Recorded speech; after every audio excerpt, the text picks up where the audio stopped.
সরকারের সঙ্গে সমঝোতার অভিযোগ অস্বীকার করেছেন হেফাজতের আমির মাওলানা মহিবুল্লাহ বাবুনগরী। তিনি দাবি করেছেন আইনি প্রক্রিয়াতেই হেফাজত নেতারা মুক্তি পেয়েছেন। ওয়ালটন ফ্রিজ কিনে অনেকের মতো আপনিও হয়ে যেতে পারেন মিলেনিয়াল। সেরা পণ্যের সেরা অফার। বিএনপি বা জামায়াতের সঙ্গে হেফাজতের কোনো সমঝোতা নেই বলেও জানিয়েছেন তিনি। হেফাজত আমির দাবি করেছেন সংগঠনটি চাপে রয়েছে। গ্রেফতার হেফাজত নেতাদের মধ্যে সর্বশেষ মাওলানা মামুনুল হক মুক্তি পান। তিনি নানা কারণে আলোচিত। মানব জমিনকে দেওয়া এক সাক্ষাৎকারে নানা ইস্যুতে কথা বলেন হেফাজত আমির।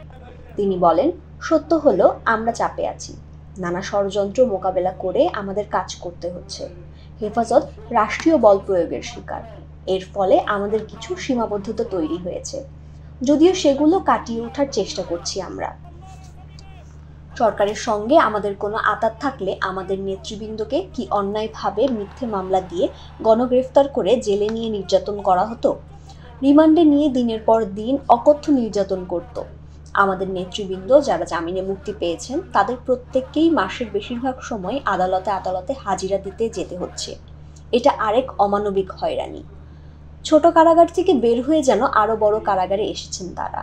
আজকে পুরো বাংলাদেশকেই বৃহৎ কারাগারে পরিণত করা হয়েছে। আমরা পুলিশি রাষ্ট্রে বসবাস করছি।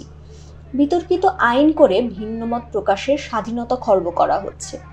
কথা বলা যায় এখন। অন্যদিকে সংখ্যাগরিষ্ঠ মুসলমানের ধর্মীয় স্বাধীনতাও সংকুচিত করার ষড়যন্ত্র হচ্ছে। হেফাজতের রাজনীতিতে আসার সম্ভাবনা ফের নাকচ করেছেন তিনি।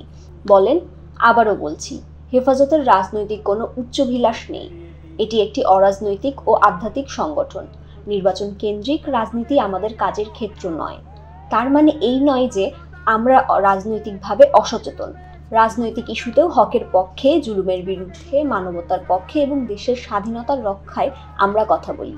বিশেষ করে যেসব সেকুলার দল ও রাজনীতিবিদ নির্বাচনী রাজনীতিতে সম্পৃক্ত, তারা যেন ইসলামী মূল্যবোধ ও তৌহিদি জনতার স্বার্থবিরোধী কিছু না করে, সেজন্য আমরা প্রেশার গ্রুপ হিসেবে সক্রিয় রয়েছি।